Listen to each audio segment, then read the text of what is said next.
সাংবাদিক জুলকারনাইন শাহেদ তার ফেসবুকে বললেন, চীন সফরের আগ মুহূর্তে চট্টগ্রাম বন্দরে ও সফর চলাকালে চট্টগ্রাম বন্দরের অকশন শেডে আগুন লাগার দুটি ঘটনা ঘটে।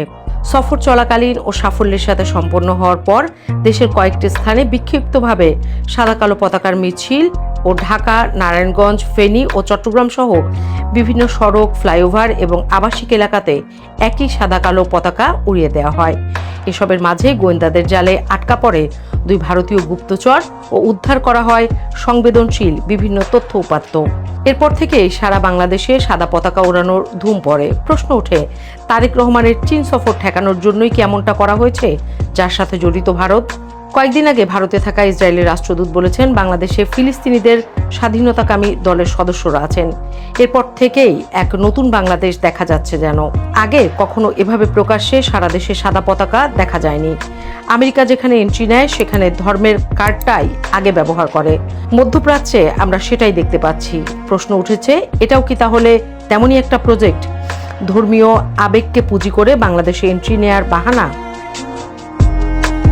তবে জুলকারনাইন শাহেদ এই ঘটনায় বেশি দুষছেন ভারতকে। তিনি বলেছেন, মানুষ যখন নার্ভাস হয়ে যায় তখন সে বিচলিত হয়ে এমন সব কার্যকলাপ করে যা দেখে তার মনস্তাত্ত্বিক অবস্থা সম্পর্কে ধারণা পাওয়া যায়।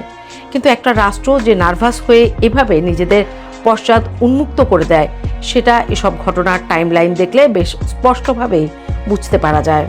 যারা অতীতে বিশেষ গোষ্ঠীর মঞ্চস্থ নাটকের বলি হয়েছেন, তাদের ভাই ব্রাদাররা যখন ওই একই গোষ্ঠীর অর্থায়নে সাদা কালো পতাকার পাতা ফাঁদে পা দেয়, তখন তাদের জন্য অনুকম্পা হয়। টাইমলাইনটা মিলিয়ে দেখুন।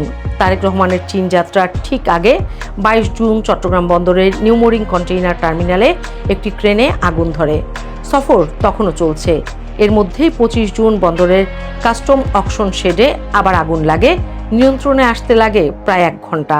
ফায়ার সার্ভিস বলছে, আগুন লাগার সুনির্দিষ্ট কারণ এখনো জানা যায়নি। দুটো ঘটনাই দেশের সবচেয়ে স্পর্শকাতর বাণিজ্যিক স্থাপনায়, আর দুটোই ঘটল ঠিক যখন রাষ্ট্রপ্রধান দেশের বাইরে। নিছক কাকতালীয় না অন্য কিছু? প্রশ্নটা তাই থেকেই যাচ্ছে। এর মধ্যে আরেকটা সুর যুক্ত হলো বাইরের থেকে।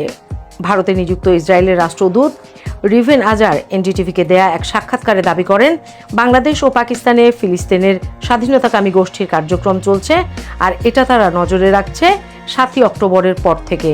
ঠিক এই সময়টাতেই চট্টগ্রামের সীমান্ত থেকে আটক হয় এক ভারতীয় নাগরিক।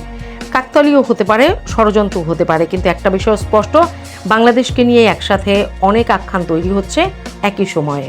এত আয়োজনের পেছনে সত্যিটা যাই হোক, সাধারণ মানুষের সরল ধর্মীয় আবেগটাই ব্যবহার করা হচ্ছে সবার আগে। কেউ না বুঝে পতাকা হাতে নিচ্ছে, কেউ ফায়দা তুলছে আড়াল থেকে। কিন্তু ধর্ম তো শান্তির কথা বলে, কারো ক্ষতির কথা বলে না।